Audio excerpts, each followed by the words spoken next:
हिमाचल प्रदेश में बढ़ते नशे के जहर ने सभी की चिंताएं बढ़ा दी है। किसी सुदूर गांव में बैठे अभिभावक हो या प्रदेश के पहले पुरुष कहे जाने वाले राज्यपाल, सभी ने इस पर चिंता व्यक्त की है। लेकिन सबसे बड़ा मुद्दा ये है कि ये हिमाचल प्रदेश में नशा किस तरह से आ रहा है और किस तरह से जो पूरा ये नशे का तंत्र है, ये ऑपरेट कर रहा है। इन तमाम बातचीतों पर बातचीत करने के लिए हमारे साथ ओपी शर्मा मौजूद है। ओम प्रकाश शर्मा इनका नाम है और इन्होंने एनसीबी में अपनी सेवाएं दी है और कई बड़े ऑपरेशंस को अंजाम दिया है। सर, बहुत बहुत स्वागत है आपका जनता टीवी पर। सीधे मुद्दे की बात पे आते हैं। हिमाचल प्रदेश में लगातार हम देख रहे हैं कि नशे के जो मामले हैं अब जिस तरह से सोशल मीडिया के माध्यम से सामने आ रहे हैं, उन्होंने सभी को चिंतित किया है। सीधा सवाल ये है कि किस तरह से ये जो पूरे नशे के जितना भी तंत्र है ये ऑपरेट करता है और क्या इसको डिबंक करने के लिए किया जा सकता है? देखिए, अब क्योंकि सोशल मीडिया में आ रहा है और मौतें हो रही हैं, तो हम लोग इससे चिंतित होने लगे हैं। चिंता तो बहुत पहले होनी चाहिए थी, क्योंकि तस्करी तो बहुत पहले से हो रही थी।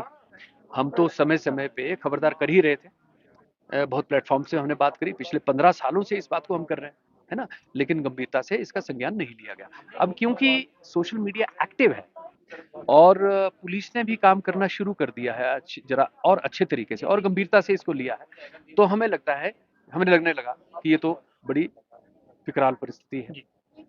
अच्छा, एक प्रश्न मैं कहता हूँ कि यदि पुलिस इस पे ज़्यादा काम ना कर पाती या ये सोशल मीडिया इतना एक्टिव ना होता, तो क्या हमें ये लगता है कि हमारे यहाँ समस्या नहीं थी? समस्या थी, तभी तो इस स्केल पे पहुँच गई, है ना? और देखिए, नशा निवारण बोर्ड का गठन 2020 में हुआ, है ना? और 2018 से मैं उस काम में लग गया था कि ये ऐसा कुछ हमारा मैकेनिज्म होना चाहिए, है ना? तो ये कब से है? ये एक्ट 1985 में यदि आया है, तो इसका मतलब नशे की समस्या तो थी, है ना? और ये भी एक फैक्ट है कि बड़े-बड़े तस्कर हमारे हाथों में नहीं आ रहे थे, कारण कोई भी रहे हो। तो पिट एनडीपीएस एक्ट 1988 तब भी पार्लियामेंट में पास हुआ, लेकिन उसको 20 साल 22 साल तक उसको राज्य सरकारों ने उसको क्यों नहीं अधिसूचित किया? क्यों नशा निवारण बोर्ड बनने के बाद ही पिट एनडीपीएस एक्ट की अधिसूचना जारी हुई? क्यों? क्योंकि पिछली सरकार इस पे बड़ी संवेदनशील हुई, ठीक है? और पिट एनडीपीएस एक्ट 1988 में वर्तमान सरकार ने भी अभी जो एडवाइजरी बोर्ड उन्होंने बनाया है, तो एडवाइजरी बोर्ड तो उन्होंने बनाया, उस काम को उन्होंने आगे किया। अब यही निरंतरता सरकार की दूसरे एस्पेक्ट्स को सुलझाने में भी होनी चाहिए थी। जैसे नशा निवारण हेल्पलाइन को आगे चलाना चाहिए था, मदद मिलती लोगों को नहीं हुई। नशा मुक्ति केंद्रों को और सुदृढ़ करना चाहिए था और नए भी नशा मुक्ति केंद्र और पुनर्वास केंद्र खुलने चाहिए थे, अभी तक नहीं हो पा रहा है, ठीक है?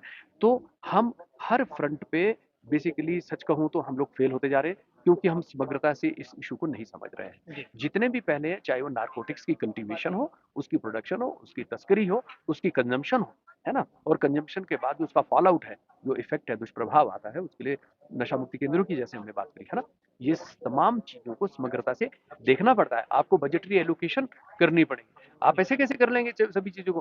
कोई भी नीति जो है सिर्फ बातें करके तो वो नीति आपकी क्रियान्वित नहीं हो सकती ना, है ना? आपको एंटी नारकोटिक्स टास्क फोर्स का गठन पिछली सरकार के दौरान किया गया, है ना? और अभी भी मुझे लगता है कि शिमला पुलिस को भी वो काफी सपोर्ट दे रही है।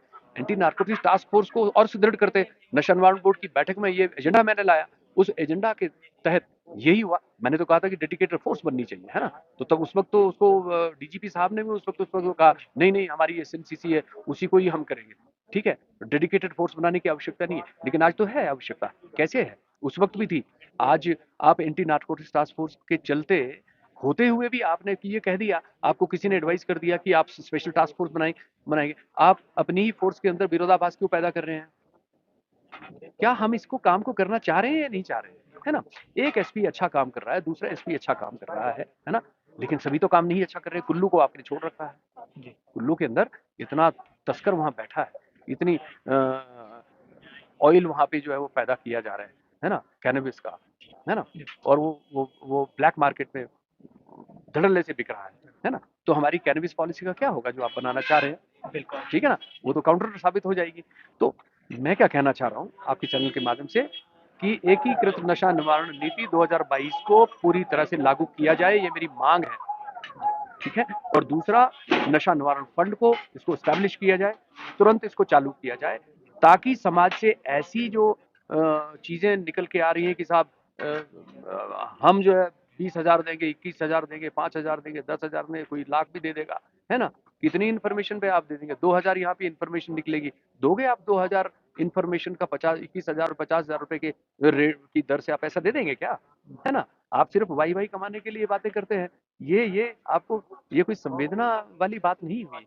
मुझे लगता है हमको सीरियस होना चाहिए, है ना? और इस फंड को एस्टैब्लिश करके वहीं से इसका प्रबंधन होना चाहिए, तो हमारी सूचना भी निकलेगी, एक्शनेबल इंटेलिजेंस भी निकलेगी, हमारे बहुत अच्छे ऑपरेशंस भी होंगे, हम इस पे नियंत्रण भी कर पाएंगे। आप गंभीरता से इस विषय को लेने की बात कर रहे हैं क्योंकि आपका अनुभव रहा है बड़े ऑपरेशंस में काम करने का। तो सबसे बड़ी बात हमेशा निकल कर आती है ड्रग्स के मामले में, खास तौर पर सिंथेटिक ड्रग जिसका इस्तेमाल लगातार बढ़ता जा रहा है, कि बड़े जो पेडलर्स हैं, बड़े तस्कर हैं, वो इसमें छूट जाते हैं और छोटे जो तस्कर हैं उनको पकड़कर पुलिस भी वाहवाही लूट लेती है और सरकार भी। तो जो बड़े तस्कर हैं उनको किस तरह से पकड़ा जाए, उनके लिए किस तरह से काम किया जाए, क्या इसके लिए कुछ पॉलिसी होनी चाहिए नहीं, सरकार इसके के लिए स्तर पर? पॉलिसी होनी नहीं चाहिए, इसके लिए पॉलिसी है। एक तो आप एकीकृत नशा निवारण नीति की मैं फिर बात करूंगा, क्योंकि उसमें prevention of illicit traffic in narcotic drug and psychotropic substances 1988 का जिक्र है, जिसको पिछली भारतीय जनता पार्टी की सरकार ने जिसको अधिसूचित किया यहाँ पे पहली बार, ठीक है? तो पिट एनडीपीएस एक्ट 1988 के तहत आपको बड़े तस्करों को डिटेन करना चाहिए। डिटेनिंग अथॉरिटी जो है होम सेक्रेटरी है, और वर्तमान सरकार ने इसको आगे बढ़ाते हुए जो एडवाइजरी बोर्ड का गठन किया, जिसमें माननीय उच्च न्यायालय के न्यायाधीश महोदय हैं, उसको चेयर कर रहे हैं, उसकी अध्यक्षता कर रहे हैं। अब आप केस नहीं बनाएंगे, भेजेंगे नहीं, तो आप बड़े तस्करों को पकड़ेंगे कैसे? ठीक है? चलिए, एक तो वो बात होगी। दूसरी बात ये होगी, जो एनडीपीएस एक्ट, जो रूटीन में भी जो हमारा एक्ट है, वो समग्र एक्ट है, बड़ा पावरफुल एक्ट है ना? आप कह रहे हैं कि आप फाइनेंशियल इन्वेस्टिगेशन भी कर रहे हैं और आपने वित्तीय जांच भी शुरू कर दी है ना? तो लेकिन बीच में फिर वो कुछ नेता गणों की कुछ वो स्टेटमेंट्स ही आ जाती है, मतलब उसमें वो कहते हैं कि हमने पिट एनडीपीएस एक्ट के तहत हमने वित्तीय जांच शुरू कर दी है ना? ये कर दी। तो आपने कितने लोगों, कितने बड़े तस्करों को आपने डिटेन किया, जरा उसकी भी सूचना आप रखें। ये जनता, हिमाचल प्रदेश की जनता आपसे जानना चाहती है कि आपने पिट एनडीपीएस एक्ट 1988 के तहत कितने बड़े तस्करों को आपने डिटेन किया है, और उसके डिटेंशन ऑर्डर जो है उसको, उसके बारे में भी आप बताएं, है ना? इस तरह से हाइप क्रिएट करके या राजनीति करके कोई लाभ नहीं होगा, और वैसे भी ये मुद्दा जो है लाभ का नहीं है। और मैं तो धन्यवाद देना चाहूंगा जयराम ठाकुर जी का। माननीय जयराम ठाकुर जी ने अभी धर्मशाला में प्रेस कॉन्फ्रेंस करी और उन्होंने सरकार को ये कहा कि हम भी आपके साथ कंधे से कंधा मिला करके चलना चाहते हैं, आप काम तो करिए, है ना? इसमें राजनीति नहीं होनी चाहिए। उन्होंने कहा कि भाई हम भी आपका सहयोग करेंगे, लेकिन आप आगे तो बढ़े, है ना? तो आगे बढ़ने का मतलब ये था कि आप उस समग्र नशा निवारण नीति को, उसको आप उसको इम्प्लीमेंट तो करें, उसे कीजिएगा तो सही। करेंगे तभी तो आपके पास परिणाम आएंगे। बाकी तो आपके पास सीजर होते रहते हैं। देखिए, पहले 400, 500, फिर 1000 हुआ, फिर 1300 हुआ, फिर 2000, फिर ये 5000। आपकी जेलें भी भर जाएंगी, आपका जेल बचेंगे भी नहीं। आप कितने लोगों को आप अरेस्ट करेंगे, है ना? तो उससे कोई फर्क नहीं पड़ता है। देखिए, कोएर्सिव एक्शन से, लीगल एक्शन से आप दिलों को नहीं जीत सकते हैं, ठीक है ना? ठीक है ना? और आप उससे जो है ड्रग की डिमांड के ऊपर असर नहीं पड़ता है।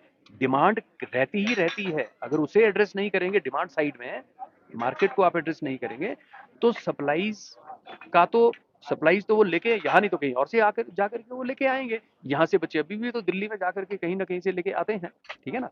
कोई यहाँ ना भी लेके आए, तो आप कुरियर से मंगवा रहे हैं, आप डार्कनेट से मंगवा रहे हैं, तो नशे की तो आपूर्ति होगी। तो इसीलिए डिमांड साइड पे भी आपको बहुत काम करना है, और मुझे लगता है सरकार अभी तक कर नहीं पा रही। माननीय राज्यपाल जी अभी काम कर रहे हैं इसके ऊपर, है ना? हमारे जैसे भी कुछ लोग लगे हुए, कुछ सामाजिक संस्थाएं, जैसे संस्कार सोसाइटी है ना? एंटी ड्रग फेडरेशन है रोडू में, संस्कार सोसाइटी है घुमारवी में, इस तरह से चेतना संस्था है बिलासपुर के अंदर, है ना? जिन्होंने युवाओं की एनर्जी को चैनलाइज करने का काम किया है, बड़ा स्वागत योग्य काम किया है।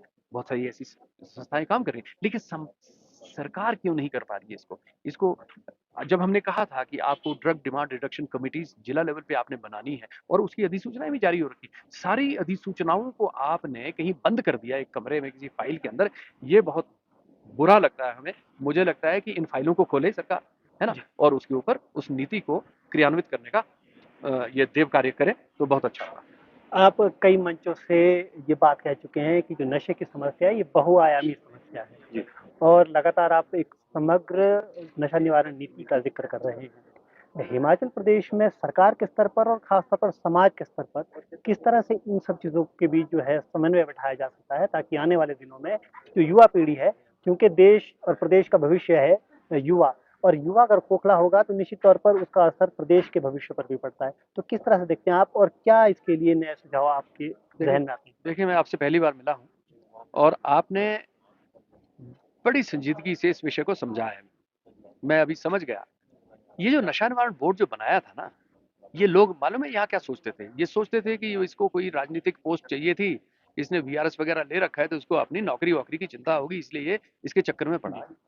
आज यही समस्या हमारे सामने है कि जितनी हितधारक एजेंसियाँ हैं उनके बीच में कोई समन्वय नहीं है, कोई समन्वय नहीं है। और नशा निवारण बोर्ड जो था वो एक समन्वय समिति ही समझ लीजिए, समन्वय बोर्ड था, ताकि जितने भी हितधारक आपके जो गवर्नमेंट डिपार्टमेंट्स हैं और समाज के भी डिफरेंट वर्गों को हम इकट्ठा करके उसमें उस चीजों के ऊपर चिंतन करके और जो नीतियों में भी आपको अगर अमेंडमेंट्स लानी है, कानून में अमेंडमेंट लाने का प्रयास करना है, जो कुछ भी आपको समग्रता से जो इम्प्लीमेंट करना, उसी के बारे में तो ही था ये नशा निवारण बोर्ड। इसी को बंद कर दिया गया तो ये तो बड़ी कॉन्स्पिरेसी जैसी मुझे लगती है, कहीं ना कहीं कॉन्स्पिरेसी हो रही है ना? क्योंकि आप हम कहाँ कह रहे हैं कि आप हमें वहां लगा लीजिए महाराज, आप किसी को भी लगा लीजिए, लेकिन नशा निवारण बोर्ड में अधिकारी वहां पे उनका ये दायित्व है, आप उनको बिठाइए। आप माननीय मुख्यमंत्री जी आप खुद बैठिए और मुझे पता है कि आप बड़े चिंता इसमें रखते हैं। माननीय मुख्यमंत्री जी कई बार मुझसे कह भी चुके हैं इस बात को, है ना? कि मैं बड़ा इसके बारे में चिंता करता हूँ, लेकिन फिर वो चिंता वो अल्टीमेटली वो बोर्ड का वो मैकेनिज्म खत्म हो जाना, एंटी नारकोटिक्स टास्क फोर्स को साइड पे करके स्पेशल टास्क फोर्स की बात कर देना, है ना? और अवेयरनेस कैंपेन का लॉन्च ना होना, नशा निवारण फंड को बिल्कुल ही बंद कर देना, है ना? पूरे स्ट्रक्चर को ही बंद कर देना। मुझे नहीं लगता है कि हम लोग कुछ काम कर पा रहे हैं इसमें। मुझे पुलिस तो अपना रूटीन काम कर रही है। देखिए पुलिस अपना काम करती है, शिद्दत से पहले से भी जैसे करती है वैसे ही करती है। बाकी जो है ना कि नंबर ऑफ केसेस वगैरह की बात है, अधिकारी और अधिकारी पे फ़र्क होता है, ठीक है? एक अधिकारी आता है, बहुत अच्छा काम करके चला जाता है, दूसरा आता है, वो उसको फिर वापस उसी ट्रैक पे लेके चला जाता है, तो क्या कीजिएगा? कुछ नहीं कर सकते, है ना? सो ऑफिसर टू ऑफिसर भी ये डिपेंड करता है ना? जो अच्छा काम कर रहे हैं उनको साधुवाद, जो नहीं कर रहे हैं भगवान उनको सद्बुद्धि दे, है ना? है ना? क्योंकि इतना भी मैंने पार्लियामेंट चुनाव से पहले मंडी में प्रेस कॉन्फ्रेंस किया और मैंने मंडी की जनता को ये खबरदार किया, है ना? कि मंडी शहर के अंदर क्या हो रहा है ना? आज आज देखिए कितनी रिपोर्ट्स आपकी मीडिया में आ रही हैं। आज मंडी में सबसे ज़्यादा मौतें हो रही हैं, है ना? और आज ही का है देखिए ना, आज ही एक बच्चा इधर सिमिट्री के पास या कहीं पे आज भी एक छोटा-सा बच्चा उसकी मौत हो गई है। ये आज ही का है, मैंने देखा कहीं से। तो ये सब चीज़ें हैं, समग्रता से यदि इसको काम नहीं करिएगा तो कुछ नहीं होगा। हाँ, शर्मा जी, आपका अनुभव बहुत ज़्यादा है, हमारा समय कम है, आपने समय दिया, बहुत-बहुत धन्यवाद। ये आप बहुत-बहुत धन्यवाद, बहुत-बहुत धन्यवाद। तो आपने ओपी शर्मा जी को सुना जो साफ तौर पर कह रहे हैं कि समग्र नशा निवारण जो नीति है उसको सही तरीके से लागू करने की आवश्यकता है। कानून है पर ज़रूरत है उनको सही तरीके से इम्प्लीमेंट करने की। नशे के खिलाफ प्रदेश में ज़रूरी है एक जंग की और इसे जन आंदोलन बनाने की। तमाम मंचों से इसकी बात हो रही है, लेकिन ज़रूरत है कि सरकार हो या समाज हो, इसको भूमि पर उतारे। बॉबिन शर्मा, जनता टीवी, शिमला।